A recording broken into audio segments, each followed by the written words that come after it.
मिट्टी में मिला दिया। तो ये तीन कहां से आए? चुनिंदा। ये तीन कौन थे? कहां से आए? बंगाल से आए थे क्या? पकड़ा गया।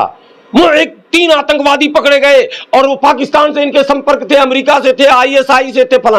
और ये तीन आतंकवादी जो अभी जिसने हत्या की है, एक भी मीडिया की खबर बताओ कि आतंकवादी बोल रहा? बोला तीन हत्यारे। अच्छा, ये हत्यारे मासूम है और मुसलमान हो तो वो आतंकवादी।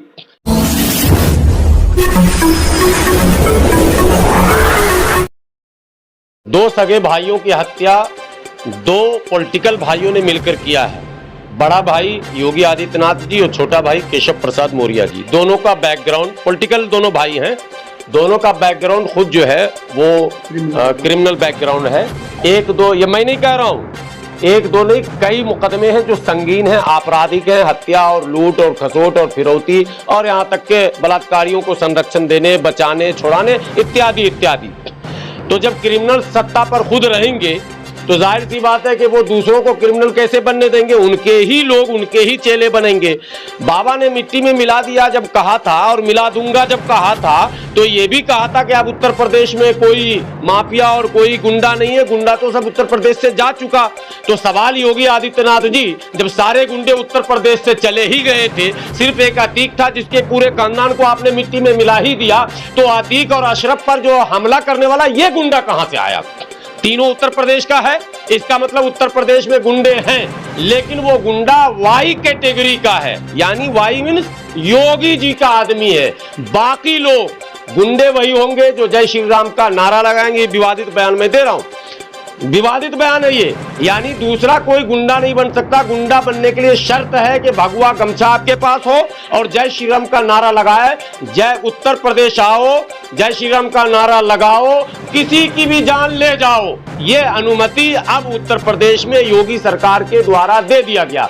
तो ये जो वाई कैटेगरी के जितने गुंडे हैं वो हर जगह हैं। आपने रमजान में देखा मुरादाबाद में घर के अंदर लोग नमाज पढ़ रहे थे, यही वाई कैटेगरी वाले गए थे ना गुंडा, जय श्री राम का नारा लगा रहे थे, भगवा गमछा पहने हुए थे। पुलिस ने क्या किया?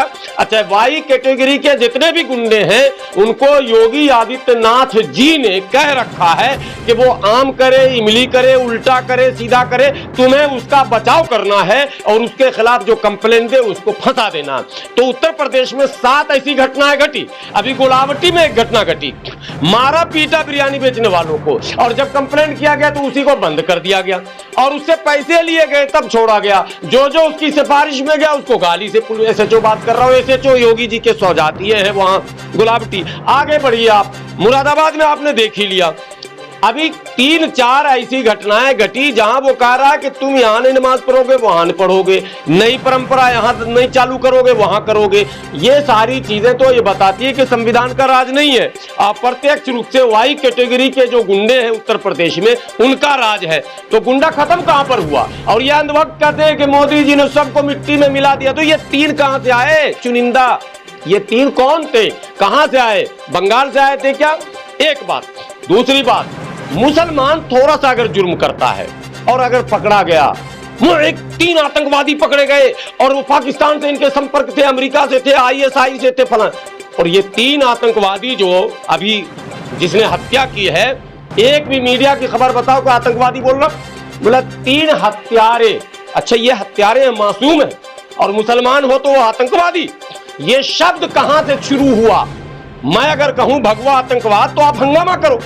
आप हमारे लोगों को छोटे से जुर्म में भी आतंकवादी कह दो, तो आपको अधिकार और हमको अधिकार नहीं। किसकी है सर? ये कमजोरी हमारे लीडरशिप की है और किसी की नहीं है। हमारा जो नेतृत्व है, जो परंपरागत नेतृत्व है, जो ट्रेडिशनल लीडरशिप हमारा है, वो शुरू से यही पंगु बना रहा। अभी भी देखिएगा सन्नाटा छाया हुआ। एक ओवैसी साहब के अलावा आप नाम बताओ कि कोई कुछ बोल रहा है? राहुल गांधी जी को किसने कह दिया मेरा नेता? कब कह दिया आपने?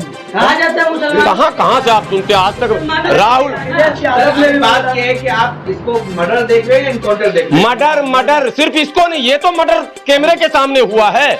ये मर्डर तो पुलिस ने कैमरे के सामने करवाया था। बगैर कैमरे के 2 मर्डर पहले हो रहा, जो झांसी में हुआ, मैं उसको भी मर्डर कह रहा हूं। वो इनकाउंटर नहीं है साहब, उसको हमने प्रूफ किया कई जगह से, वो टोपी और वो पिस्तौल हाथ में, वो सारी चीजें। मेरा सवाल ये है कि आप एसटीएफ जो है बड़ा एक्सपर्ट पुलिस होता है, जो पुलिस में से छांटे जाते हैं अच्छे अच्छे लोग, उसको एसटीएफ में रखे जाते हैं। स्पेशल टास्क फोर्स नाम ही है इसका। तो ये 3 गुंडे, 3 आतंकवादी 5 मिनट तक आतंक मचाते रहे और आपने उसमें से एक को भी गोली नहीं मारी। किसका ऑर्डर था गोली नहीं चलाने का, यह सवाल पैदा होता है। क्यों नहीं इन तीनों आतंकवादी को मौके पर एसटीएफ ने ढेर किया, यह सवाल पूछना पड़ेगा। और भारत के मुस्लिम लीडरशिप अगर इस पर चुप है तो मैं समझता हूं आने वाला कल इससे भी भयानक होने वाला है। इसलिए यह सवाल पूछा जाएगा, एसटीएफ ने उन तीनों को गोली क्यों नहीं मारी, ये सवाल है। तो मुस्लिम लीडर को शांति के अभी और सुनिए, उन तीनों आतंकवादियों ने जो गोली चलाई तो सिर्फ अतीक और अशरफ को ही गोली क्यों लगी? किसी एसटीएफ के जवान के हाथ में, पांव में, उंगली में, वर्दी में, गाड़ी में कहीं गोली क्यों नहीं लगी? वो डर गए थे, थोड़ा साइड हो गए। साइड नहीं हो गए तो वो लाए थे इस गाड़ी से, ये तीनों आया, वहां लोकल वीडियो वायरल हो रहा, आप लोगों ने भी देखा होगा। और वो बड़े चैनल वाले जो मन सरकार भक्त चैनल है उसका वीडियो है जिसमें कहा जा रहा है कि इन तीनों आतंकवादियों को भी पुलिस अपनी गाड़ी से लाई थी और मीडिया का प्रेस का कार्ड लगा हुआ था। सरकार जांच नहीं करेगी वो प्रेस कार्ड किसका था। हम तबलीगी जमात के कोरोना में हम घूम रहे थे तो मेरे प्रेस का भी जांच कर लिया गया, कार्ड का, मेरे कर्फ्यू पास का भी जांच कर लिया गया। और इन आतंकवादियों के प्रेस कार्ड का जांच नहीं होगा? किसने इशू किया? इशूइंग अथॉरिटी क्या थी? तब तो खुलेंगे ना राज। अब कहा जा रहा है ये तीनों पागल और दीवाने हैं। एक पागल दीवाना जो गोरखनाथ पर हमला किया था उसको तो फांसी की सजा हो गई ना, आप लोग को पता है कि नहीं? जो वाकई पागल था, जिसके पास सर्टिफिकेट मतलब जांच भी हुआ और वो हमला करवाया गया था मुसलमानों को बदनाम करने के लिए, सरफिरा मुसलमान पागल मुसलमान को पकड़ के ले आते हैं लोग। और ये 3 जो पागल आतंकी हैं, इन तीनों को आप देखेंगे, इनको खूब बेहतरीन से खातिरदारी इनकी होगी और तीनों को जेल नहीं भेजा जाएगा। ये मैं बोल रहा हूँ कैमरे पर, कुछ नहीं होगा, तीनों घर जाएंगे, अपने घर जाएंगे। ओवैसी पर हमला करने वाले कहाँ हैं? फांसी हुई। उत्तर प्रदेश के वीआईपी हो गए ये आगे चल के नाम बदल के इनका आई कार्ड बदलेगा। ट्विटर पे तो बोल ही रहे ना कि इंसाफ मिलेगा मुसलमानों को। हाँ, तो ट्विटर पे तो इंसाफ मिल भी गया सबको। क्या लगता है ये भी आगे चल के बाहुबली और बड़े नेता बनेंगे क्या? ये यही हो ही रहा ना, ब्रिजभूषण सिंह बाहुबली है कि नहीं है? आप बताओ कि वो सांसद है लोकसभा में, वो खेल कुश्ती संघ जो महिला कुश्ती संघ का अध्यक्ष भी था ना, कितने मुकदमे हैं? ऑन रिकॉर्ड मीडिया पर बोल रहा है एक चैनल, बड़े चैनल पर, कि हमने अपने हाथों से केवल एक मर्डर किया और बाकी तो हमारे चेलों ने किया। अरे साहब, वो सांसद जो कह रहा हो कि हमने अपने हाथों से एक मर्डर किया और वो लोकसभा का सदस्य जो अकबाले जुर्म बम ब्लास्ट में करती है महोदया, गांधी जी को गाली बकती है जो महोदया, वो संसद में, और भारत में सन्नाटा। कहां है अम्बेडकरवादी, कहां है संविधानवादी, कहां है लोकतंत्र पे आस्था रखने वाले लोग, कहां है ये लोग जो अब बाबा साहब के जय जयकारा लगाते हैं, और कहां है वो सेकुलरिज्म के झंडा ढोने वाले लोग? क्या आपके रहते हुए देश में इस तरह का मजाक बढ़ता रहेगा? आज एक आतंकवादी लोकसभा में पहुंचा, कल 2 आतंकवादी पहुंचेगा, पता चलेगा 540 में से 540 वही हो जाएंगे, तो आपका संविधान रह जाएगा, लोकतंत्र रह जाएगा। डेमोक्रेसी खत्म करने, कुचलने का ये पूरा प्लान है। मनुस्मृति, एक फोटो वायरल हुआ, आपको दूंगा अभी। योगी आदित्यनाथ जी मनुस्मृति लेकर बैठे हुए हैं मीटिंग में।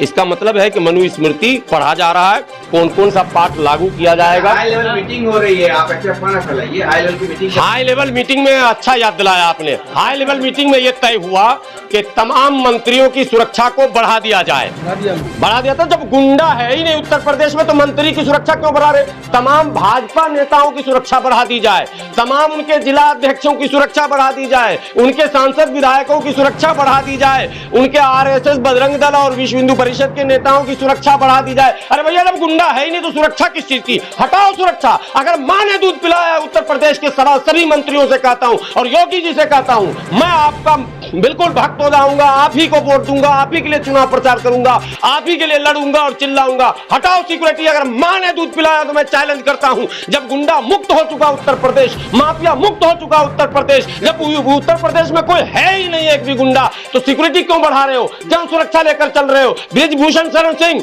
अकेले चलकर दिखाओ, क्या कहते हैं राजा भैया अकेले चलकर दिखाओ, योगी आदित्यनाथ अकेले चलकर दिखाओ, और उप मुख्यमंत्री केशव प्रसाद मौर्य जो बहुजनों के सबसे बड़े दुश्मन हैं इस वक्त बने हुए, जो मनुवाद की माने प्रवक्ता बने हुए हैं। मैं कहता हूं अगर आप में हिम्मत है तो बगैर सुरक्षा के चल के दिखाइए ना।